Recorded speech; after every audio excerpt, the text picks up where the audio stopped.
Welcome to ECO351, Study Session 2, Absolute Advantage and Comparative Advantages. Introduction. Trade between countries occurs for various reasons. One of such reasons is the existence of absolute and comparative advantage. In this study session, we will discuss the basis for trade brought about by comparative advantage. We will also examine the concept of absolute advantage and labor productivity. Learning outcomes. When you have studied this session, you should be able to 1. Define and use the terms in bold correctly. That is, absolute advantage and comparative advantage. 2. Determine comparative advantage in international trade. Concept of absolute and comparative advantages. The concept of absolute advantage was propounded by the classical economist Adam Smith. According to the concept, when a country can produce a range of goods with less resources than other countries, that country is said to have absolute advantage. For example, assuming Nigeria and South Africa can produce cassava, clothes, and shoes, let the unit of labor required to produce a unit of each in Nigeria be 10, 5, and 2, respectively, while that of South Africa is 15, 8, and 5. Since the labor requirement for producing each of these goods in Nigeria is less than that of South Africa, we say Nigeria has absolute advantage in the production of the goods. Does that mean Nigeria will not gain if it trades with South Africa? In case of absolute advantage, the answer is simply yes. However, over time, David Ricardo challenged this proposition and argued that Nigeria will actually benefit by trading with South Africa because absolute advantage is not a good measure of deciding whether to trade or not. David Ricardo uses the concept of productivity and opportunity cost to demonstrate the fact that comparative advantage is a better measure. For instance, Nigeria will lose 1 unit of cassava and gain 5 units of shoes if it shifts the entire labor from cassava production to shoe production. In the case of South Africa, shifting the entire labor from cassava production to shoes will lead to a loss of 1 unit of cassava and a gain of 3 units of shoes. Thus, the opportunity cost of shoes produced is the alternative forgone of cassava. In particular, the opportunity cost of producing more shoes is the number of cassava that could have been produced. Thus, the basic difference between absolute advantage and comparative advantage is the opportunity cost. A country has a comparative advantage in producing a particular good if the opportunity cost of producing that good in terms of the order is lower. We'll also call this concept the least cost advantage. In other words, to get the picture clearer, let us use our example to compute opportunity costs and have productivity of labor. Let us assume that Nigeria can use half of her resources to produce 500,000 cell phones for sale with the half of resources, while the other half is used to produce 1.2 million textile products. Now suppose in South Africa, half of the resources can produce 400,000 cell phones and the other half 200,000 textile products. World output of cell phones will be 900,000 and that of textile production will be 1.4 million, and the addition of everything will give us 2.3 million. This table shows two features at a glance. First, it shows that Nigeria has absolute advantage in the production of the food products. Second, though Nigeria has absolute advantage in producing both products, Nigerian resources are more productive in the production of textile, while that of South Africa is more productive in the production of cell phones. If we should go by the principle of absolute advantage, there is no reason why Nigeria should trade with South Africa. Now, let Nigeria use all its resources in the production of textile for which it is most productive. This means that Nigeria will produce 2.4 million textile. Also, let South Africans use all their resources in producing cell phones. In this case, they will produce 800,000 units of cell phone. We see that world trade has increased by 400,000 units. The reason why international trade produces this increase in world output is that it allows each country to specialize in producing the goods in which it can produce the cheapest, that is, has comparative advantage. Ricardian model. Trade theory based on comparative advantage was first developed by David Ricardo. He used the theory to draw the basis of trade and pattern of trade. We shall use a simple Ricardian model to demonstrate this. We shall assume first that there are two countries, home and foreign, represented by H and M. Second, the two countries produce two similar goods, say agriculture, represented by A, and manufacturing, represented by M. Third, there is only one factor, that is labor, in each country, and it is homogeneous. 4. The entire labor in each country is fully employed, thus no unemployment. 5. The only factor is used in fixed amount per unit of output, e.g., 4 units per unit of agriculture and 3 units per unit of manufacturing. Lastly, there is specialization brought about by comparative advantage. Why only one factor? The assumption is that all other factors, capital, law, natural resources, and entrepreneurship, are embodied in labor. Labor input is used in fixed proportion such that the quantity required to produce each unit of output remains unchanged, irrespective of the output produced and the wage condition. Let us assume that it will require 5 labor to produce a unit of agriculture and 3 labor to produce a unit of manufacturing. In H, suppose that the total labor force in home, that is H, is 600. The production function of labor demand and supply factors can be specified as follows. QH equals F of L, where QH is total output in country H, that is, output increases with labor supply. QHA equals F of L, that is equation 2. Then QHM equals F of L, equation 3. Both equation 2.2 and 2.3 say that output in agriculture and manufacturing are functions of labor.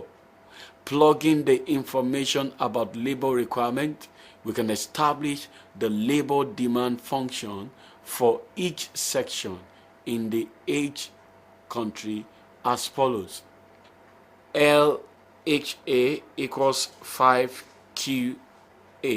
LHM equals 3QL.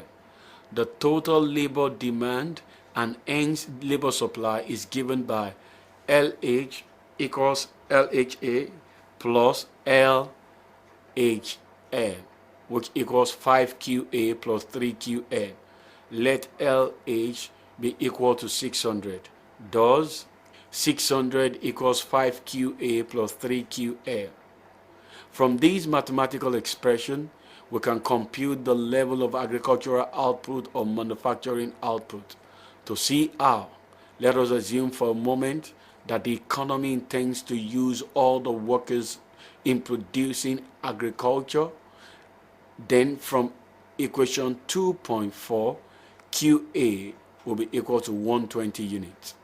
If we assume that the economy is to use all workers in producing manufacturing goods, QM will be equal to 200 units. In general, the amount of QA to be produced is given by 600 minus 3 QHM divided by 5, which will give us QHM equals 120 minus 3 QM, and 600 minus 5 QHA divided by 3 equals QHM equals 200 minus 5 QA. This can be depicted graphically as follows. Relative prices and supply. Figure 2.1 shows the production possibility frontier of the economy. This production possibility frontier illustrates the different mixes of goods the economy can produce at a particular period, but not what the economy actually produces. In order to determine what the economy can produce, we need to know the relative prices of goods. In principle, supply of labor is guided by wage pattern. That is, workers are willing to supply more labor when or where the return is higher. Since output depends on supply of labor, it means that the level of output in agriculture and manufacturing will be determined by the supply of labor in which of the two sectors that pays the higher wage. Let us assume that the price per unit of agricultural product is depicted by PA, while that of manufacturing is depicted by PM. If we assume that the economy operates in a perfectly competitive market where there exists zero profit, the wage paid to workers would depend on what they can produce. That is 5 divided by PA and 3 divided by PM. Wages in the agricultural sector will be higher if wages in the manufacturing sector will be higher if PA over PM is greater than 5 over 3. Wages in manufacturing will be higher if PA over PM in the home country is less than 5 over 3. It follows that if every worker will want to work in a sector that pays higher, the country will specialize in the production of agricultural products. If equation 2.5 holds, or manufacturing equation 2.6 holds, while both goods will be produced if PA over PM in home country is equal to 5 over 3.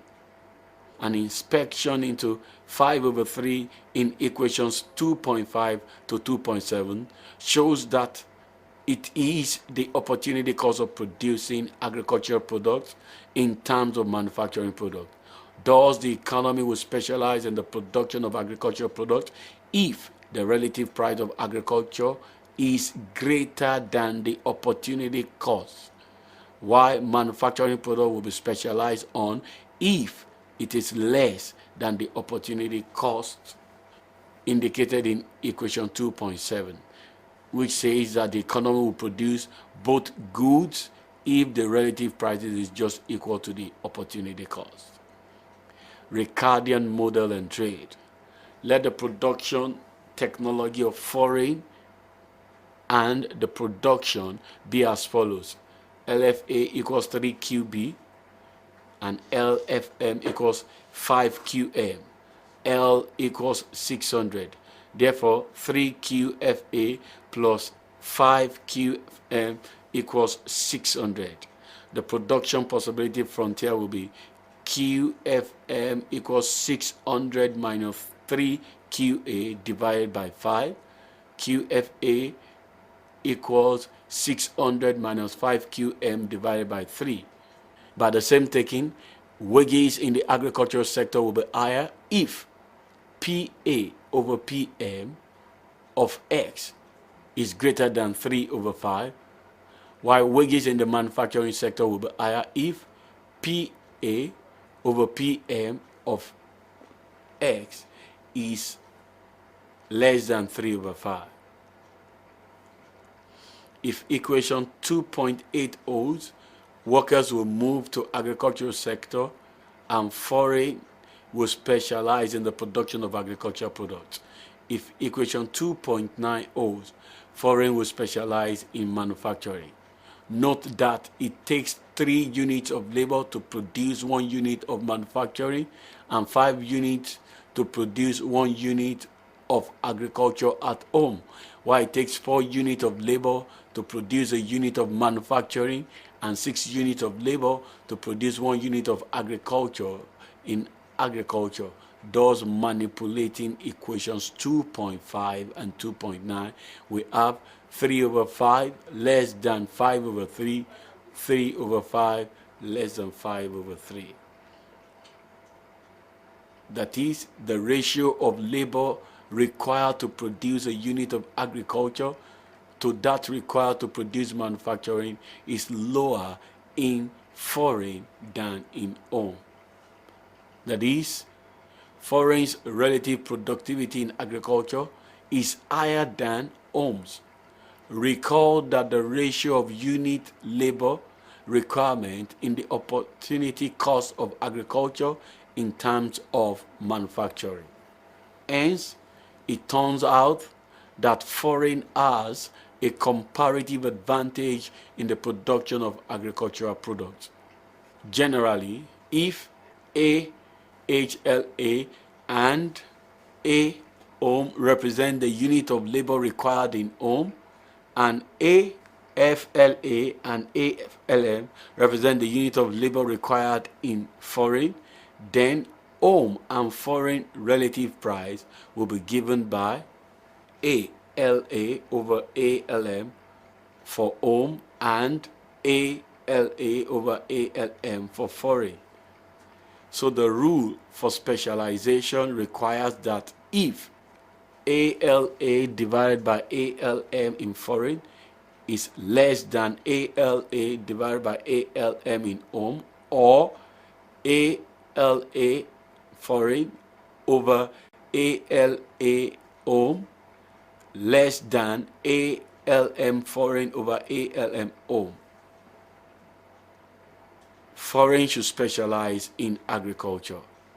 If this is the case, then we can solve for the amount of agriculture and manufacturing to be produced.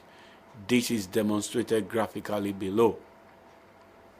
Figure 2.3 shows how production takes place.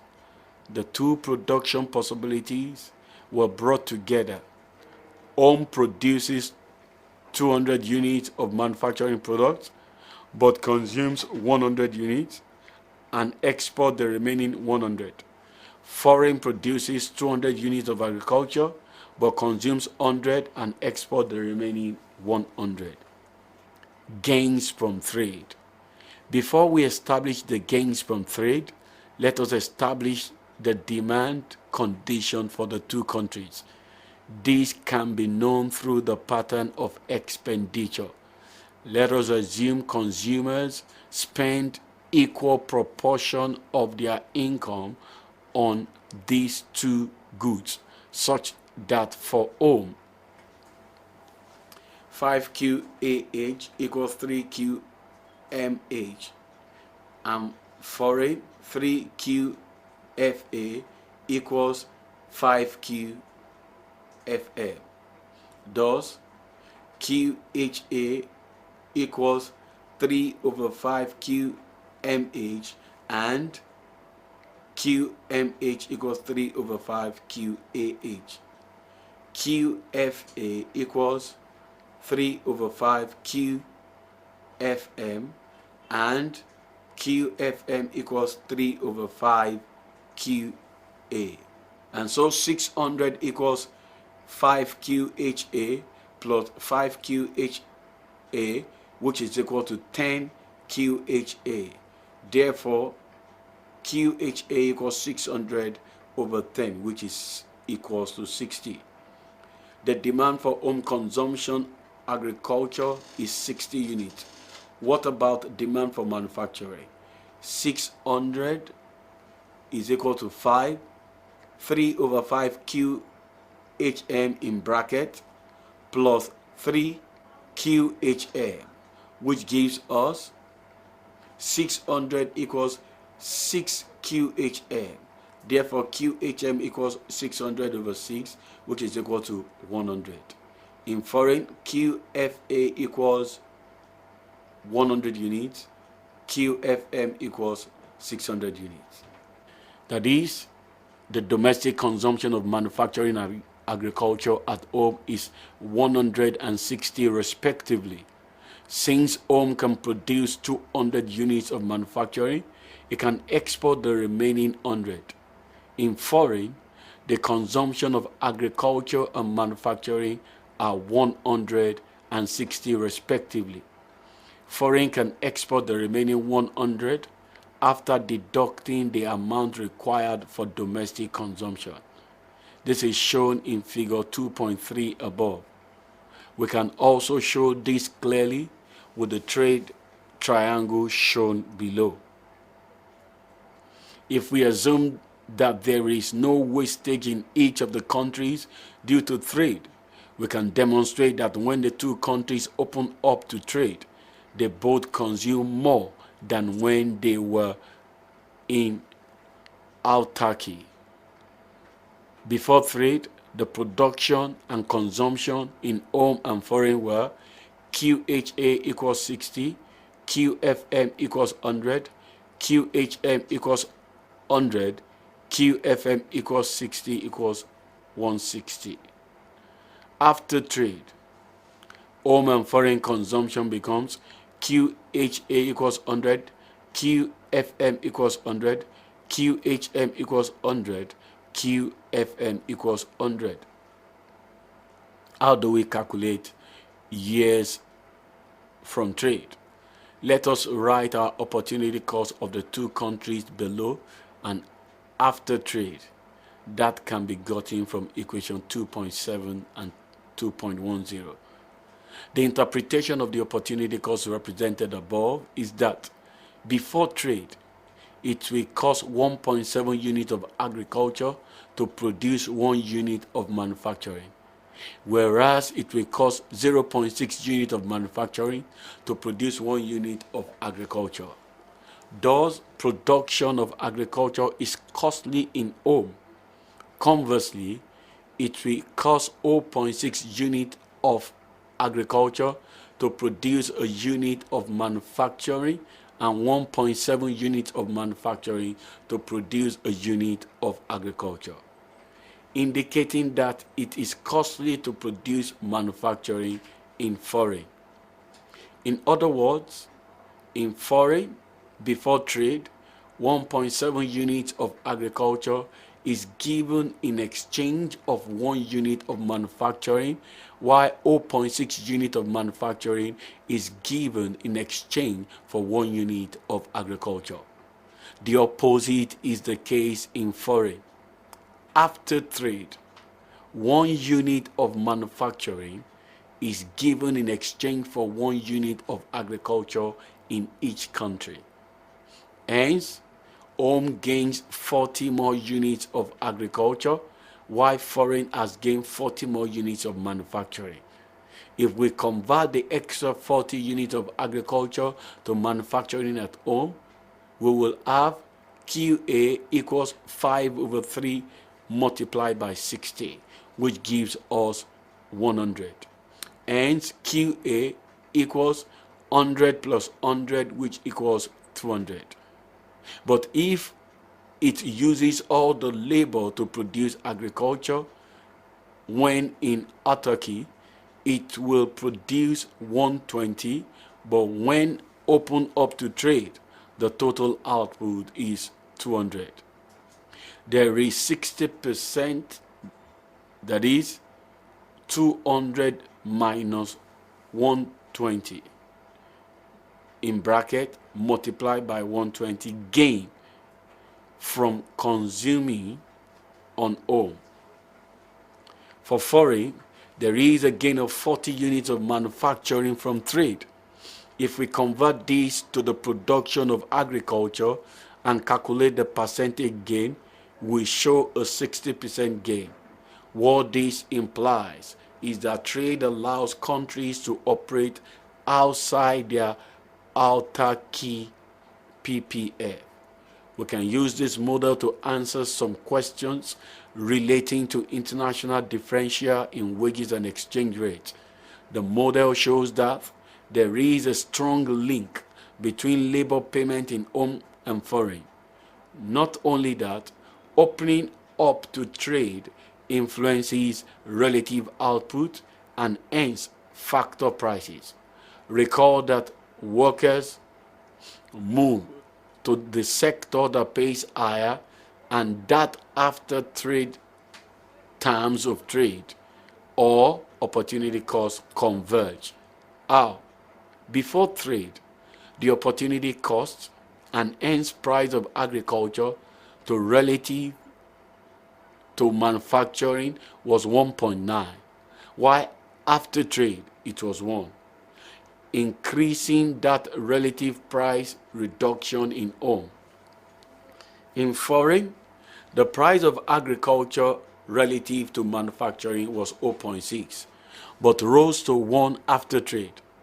It implies that in the short run, when trade commences, equation 2.3 tells us that labor productivity in each country determines exchange rate, because labor productivity determines wages, which then determines exchange rate.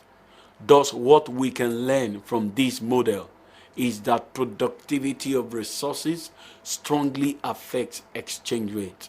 A productive economy increases its export to the rest of the world, which in turn affects exchange rate. Note that home productivity is directly related to exchange rate, implying that high productivity leads to high exchange rate. That is, the rate at which foreign currency is exchanged to domestic currency, while decrease in productivity leads to the converse.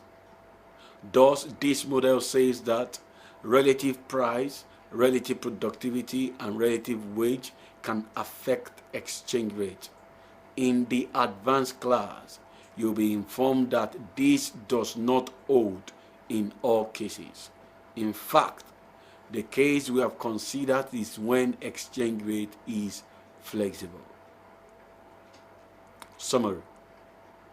In this study session, you learned that the basis for trade is because there are productivity differences among countries. It is possible for a country to enjoy absolute advantage in the production of all goods, but this does not mean that such country cannot gain from trade. The model predicts that countries gain from trading together when each country concentrates or specializes on the production of goods in which it enjoys least opportunity cost or where it has comparative cost advantage. Trading allows each country to operate above its autarkic production possibility curve. There is a strong relationship between productivity, export, and exchange rate. High productivity, which increases export, makes the exporting country's currency very strong, and this improves terms of trade. This is the end of study session 2. Thanks for listening.